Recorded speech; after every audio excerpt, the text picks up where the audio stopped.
It all kicked off with an email, the kind that makes your stomach sink before you even open it. The subject line screamed in all caps, "Urgent HOA Violation Section 9, Paragraph 4, Subsection C." It was from Linda Harper, the self-crowned dictator of our quiet little neighborhood in Willow Creek, Arizona. I let out a groan that could have woken the dead, staring at my half-cold coffee.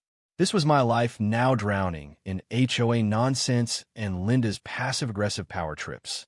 The email was a work of art, if art is a 500-word rant about how my garden gnome, Gizmo, was exactly 0.8 inches too close to the curb. 0.8 of an inch.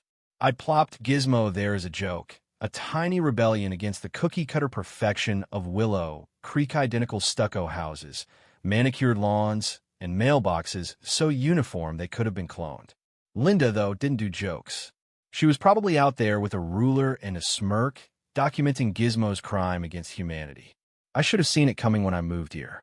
The eerie silence of the streets, the way everyone eyed their neighbor's shrubs like they were plotting a coup pit, was a playground for control freaks, and Linda was the ringleader. That morning, I was in my front yard, stubbornly refusing to budge Gizmo, when Linda appeared like a ghost with a vendetta. She had this knack for popping up out of nowhere, armed with a clipboard and a sun hat glued to her perfectly teased hair. "Mark," she said, her voice sharp enough to cut glass, "we need to talk about Gizmo." I leaned against my rake, forcing a grin. "Linda, he's a gnome. He's not running a black market operation. At least, not that I know of." She jabbed her pen at her clipboard, a move that felt oddly threatening. "The rules are clear, Mark. 0.8 of an inch. It's about standards. If everyone moved their gnomes that close, we'd have chaos. Absolute chaos." Chaos by gnome? Sounds like a party. I shot back, my blood pressure already spiking. Arguing with Linda was like debating a brick wall that fined you do law 50 for noncompliance. She whipped out a measuring tape, the metal glinting like a weapon in the Arizona sun. She knelt, measured Gizmo's position with surgical precision, then shook her head, radiating disappointment so intense it could have powered a small city. "This is unacceptable," she declared. Things got heated fast. I wasn't MOVYing Gizmo, it was a matter of pride now, his little ceramic smirk egging me on. Linda's face turned a shade of red that didn't exist in nature. "Some people have no respect for order," she hissed. "This entire community runs on rules, Mark.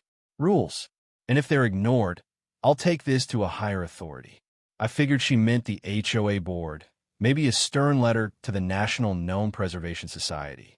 Oh, how wrong I was.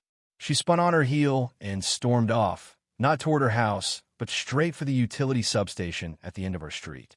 "Is she really?" I muttered to Gizmo, who stared back with silent defiance. A chill crept up my spine. This was Linda we're talking about unhinged, but not saw that saw unhinged, right? My neighbor, Mrs. Larson, peeked through her blinds, her curtains twitching like a nervous tick. We exchanged a glance, the universal, "Linda's lost it. Brace yourself," look. I watched from my porch as Linda reached the substation gate. It was locked, plastered with danger, high voltage signs, but Linda, fueled by HOA fury, jimmied the lock and slipped inside. My heart lurched. I fumbled for my phone, mind racing. Who do you call when your HOA president goes rogue? The FBI? The Avengers?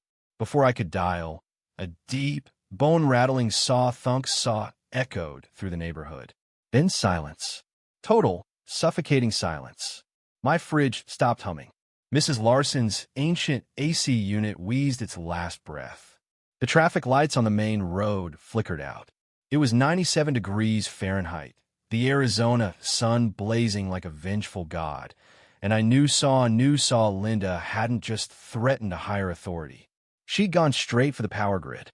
The neighborhood came alive in the worst way. People stumbled out of their houses, sweaty and confused, like ants from a kicked nest. Alarms wailed, house alarms, car alarms, probably a few pacemakers. Kids sobbed. Dogs howled, sensing the end of days. My pint of triple chocolate fudge swirl was, I realized with grim certainty, melting into a tragic puddle. And then I saw Herlinda strolling back from the substation, cool as a cucumber, a smug little smile on her face. Mr. Larson, already drenched in sweat, roared from his porch. What the hell happened to the power? Linda planted her hands on her hips, addressing the growing mob like a general after a VY Tory. Maybe now you'll all see why rules matter. Some of us were creating and saw unstable environment saw with unauthorized lawn decorations. I couldn't hold back. Linda, I shouted, my voice cracking. Did you mess with the substation? She sniffed, regal as a queen. I ensured the operational stability of our community's infrastructure, which was clearly compromised by rogue elements. Rogue elements. She was talking like she just saved us from an alien invasion, not plunged us into a sweaty, powerless hellscape over a saw gnome saw. The crowd closed in, their faces a mix of shock and fury. Sarah from next door, clutching a dripping carton of mint chip ice cream, wailed, Linda, my ice cream soup because of a saw gnome saw. Linda adjusted her sun hat, unfazed. Sarah, if your gnome was properly placed per Appendix D, Section 5 of the HOA covenants, we wouldn't be discussing your poor dessert choices. Linda, focus. I snapped, desperation creeping in. People are roasting. Food spoiling. What did you do in there? She gave a Danish shrug.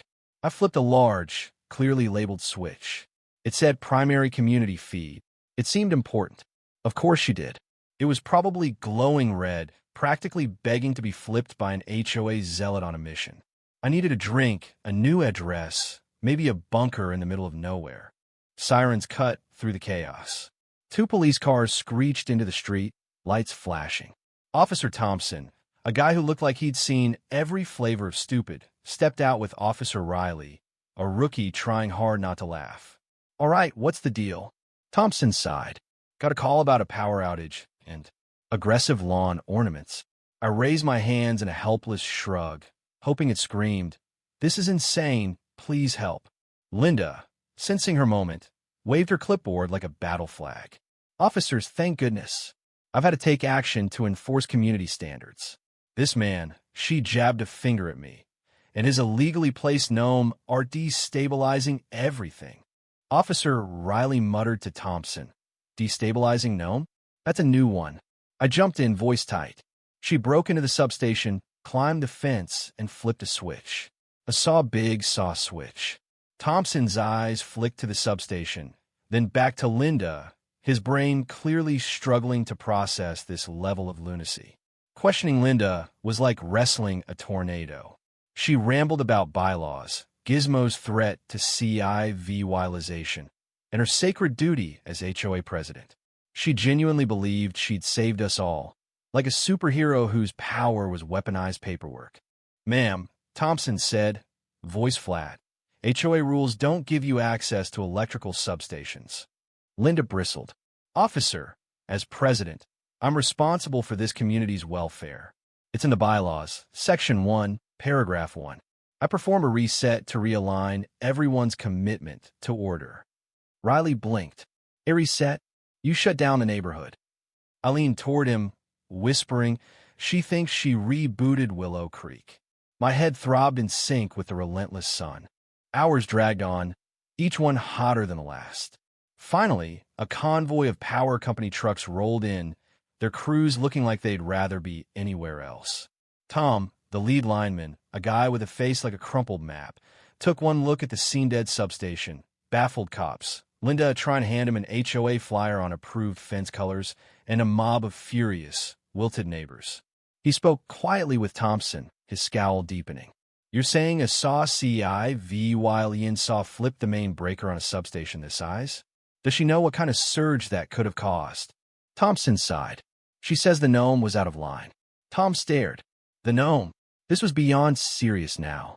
Linda, briefly deflated, rallied, insisting she'd acted responsibly. Gizmo, meanwhile, stood firm, the ceramic spark that ignited this madness. Tom barked into his radio, growing frantic. What do you mean Pete's out with a sprained ankle? We need eyes in the air to check the lines before we re-energize and fry half the county. That's when my mouth betrayed me. Tom, sir. Helicopter? His glare could have melted asphalt. Yeah, genius. You got one stashed in your garage. A terrible, reckless idea bloomed in my heat-fried brain. Not exactly, but I've got flight time. Lots of it. Complex systems, vertical takeoffs, precision stuff. What was I saw? My flight time was a decade-old flight simulator and a few hours of not crashing a VY-Ritool jet into a VY-Ritool ocean. The most complex system I'd handled lately was my finicky coffee maker. Tom, desperate and out of options, eyed me skeptically. I was in a faded t-shirt with a ketchup stain shaped like Texas and shorts older than some of the kids on the block. Not exactly Top Gun material. You military? Private pilot? He asked. I doubled down, digging my grave deeper. More like advanced simulation specialist. My voice cracked on specialist. Tom rubbed his temples, probably regretting every life choice that led to this moment. Our chopper's here, but Pete's out. It's a Bell 206, simple observation rig. You'd go up with Kid Mikey here, spot any downlines. You sure you can handle it? This ain't a VY Deo game. This was my out. A sane person would have laughed, said, just kidding, and run home to hide. Instead, I heard myself say, absolutely. Piece of cake. Mikey, the apprentice, looked like he was about to faint. I wasn't far behind. Tom, clinging to a shred of hope, grunted. Any way to verify this experience? My brain scrambled. My buddy Jake owed me $20 from a bad bet and had a knack for tall tales. I mumbled about a secure contact and sprinted home, the pavement scorching my sneakers. Jake, emergency! I hissed into the phone. You're Captain Hawk, my old flight instructor from the Tactical Simulation Unit. Vouch for me. A long pause. Mark, are you drunk? What's Sakai fine? Captain Hawk, what am I selling? I whispered, my unmatched skills with rotary wing platforms. Make me sound like a legend. Another pause. You mean that drone you flew into Mrs. Larson's roses? Fine, but this is worth more than $20. We're talking ribs and beer. I shoved the phone at Tom, trying to look calm, like this was routine for elite pilots. Jake delivered. He spun a yarn about my natural feel for the skies, my ice-cold nerves, and a fictional dogfight with rogue drones in '07. Tom's face shifted from disbelief to grim acceptance. He tossed me a flight suit 2 sizes too big, reeking of oil and regret, and a helmet that wobbled like a bad bobblehead. Mikey handed me a headset, his eyes screaming, "We're gonna die."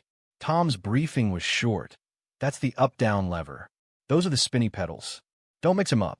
And don't touch the red button. The button glowed, practically daring me to press it. Mikey whispered, Pete sings sea shanties when he's nervous.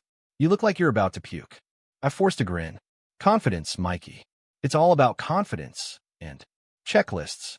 My checklist was 1, don't die. 2, don't crash. 3, seriously don't die. I was a fraud, sweating through my ill-fitting suit. The Bell 206 looked like a giant dragonfly with trust issues. I glanced at Linda, now scribbling furiously, probably drafting a rule against unsanctioned chopper flights. Nope. Up I went. I strapped in, the cockpit smelling of sweat and panic. Tom slapped the helicopter's sideless, good luck, more get it over with. The real lineman, Gus, was stuck in traffic, so it was just me and Mikey. I gripped the controls, vaguely recalling a YouTube video about collective and cyclic. I muttered into the headset, Willow Creek Control, this is Skyhawk 1, requesting takeoff. Mikey hissed, there's no control tower. We're in a suburb, right? Mikey, permission to fly. My life flashed before my eyes, mostly bad decisions, and that time I burned a pizza. I pulled the collective. The chopper groaned, shuddered, and miraculous lifted. 6 inches. A foot. Holy crap, I was flying. Badly, but flying.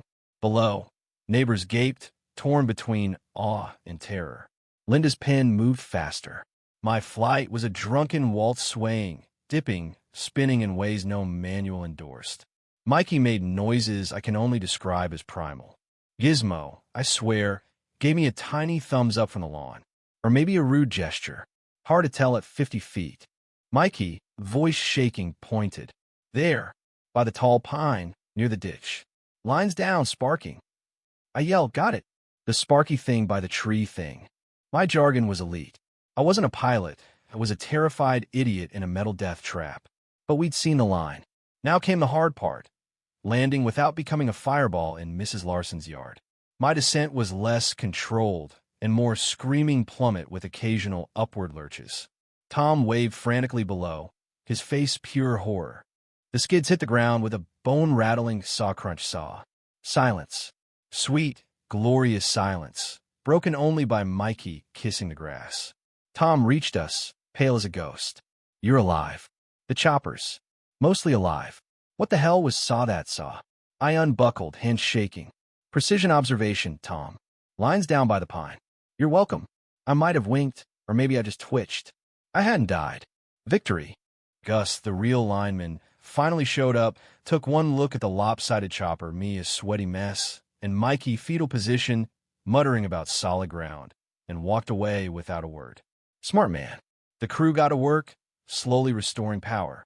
The neighborhood was split. Half call me a hero, half wanted me banned from anything with buttons.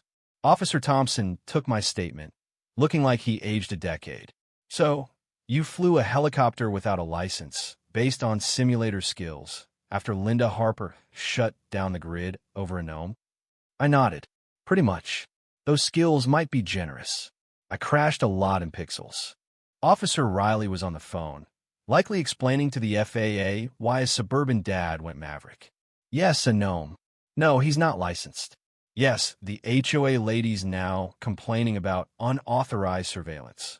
Linda, oddly quiet, might have been impressed in her own joyless way or just busy drafting a bylaw on minimum chopper altitudes.